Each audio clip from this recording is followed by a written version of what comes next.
नमस्कार। Socialised medicine ये एक ऐसा शब्द है जो अक्सर सुनने में आता है ना? न्यूज़ में, डिबेट्स में। लेकिन इसका आखिर मतलब है क्या?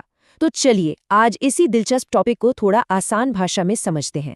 इसके आदर्श क्या हैं और ज़मीनी हकीकत क्या है, इस पर गौर करते हैं।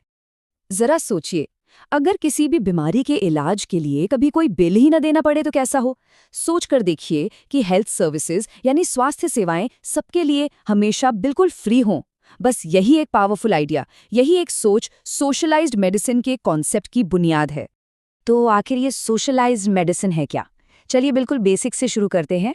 सबसे पहले इसकी ऑफिशियल डेफिनेशन यानी परिभाषा पर एक नज़र डालते हैं। तो देखिए, सोशलाइज्ड मेडिसिन, जिसे स्टेट मेडिसिन भी कहते हैं, बेसिकली एक ऐसा सिस्टम है जहां हेल्थ केयर सर्विसेज का पूरा कंट्रोल, पूरा एडमिनिस्ट्रेशन सरकार के पास होता है। और इसका खर्चा कहाँ से आता है? पब्लिक टैक्सेशन से, यानी जनता के दिए गए टैक्स से। और बदले में ये सारी सर्विसेज सभी सिटीजन्स को बिल्कुल फ्री ऑफ कॉस्ट मिलती हैं। चलिए इसको और भी सिंपल तरीके से समझते हैं। इसके ना 4 मेन पिलर्स हैं। पहला, सब कुछ मतलब सब कुछ सरकार ही एडमिनिस्टर और कंट्रोल करती है।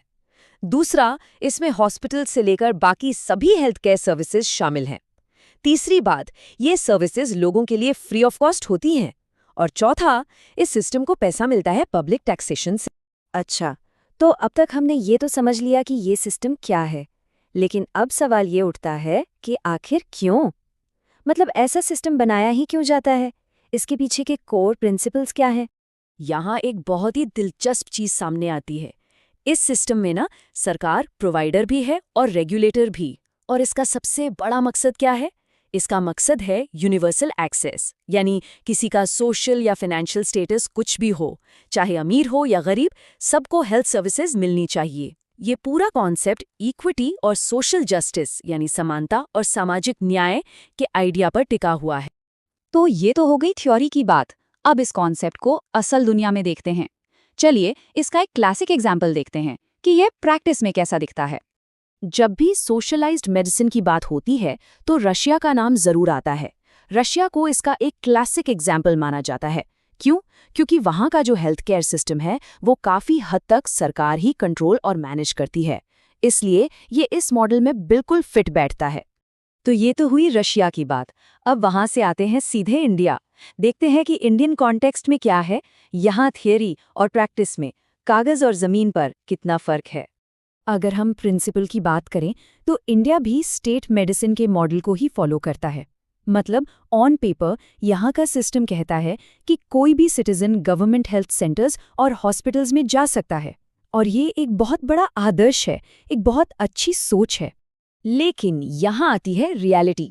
प्रिंसिपल तो ठीक है, पर जब हम हकीकत देखते हैं तो तस्वीर थोड़ी अलग नजर आती है।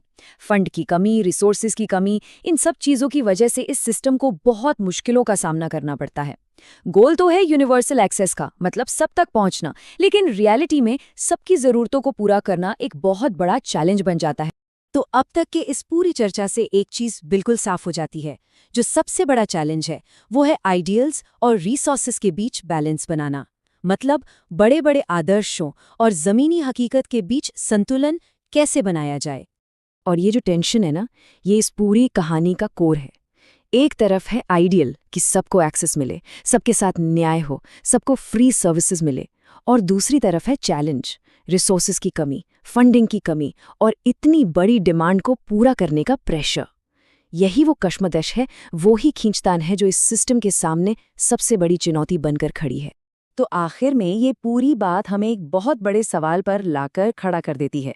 सवाल ये है कि कोई भी सोसाइटी अपने यूनिवर्सल आइडियल्स यानी बड़े आदर्शों और प्रैक्टिकल लिमिट्स यानी ज़मीनी सच्चाइयों के बीच में बैलेंस कैसे बनाए। और ये सिर्फ किताबी सवाल नहीं है, ये एक ऐसी पहेली है जिसे आज दुनिया भर के देश सुलझाने में लगे हुए हैं। सोचने वाली बात है ना?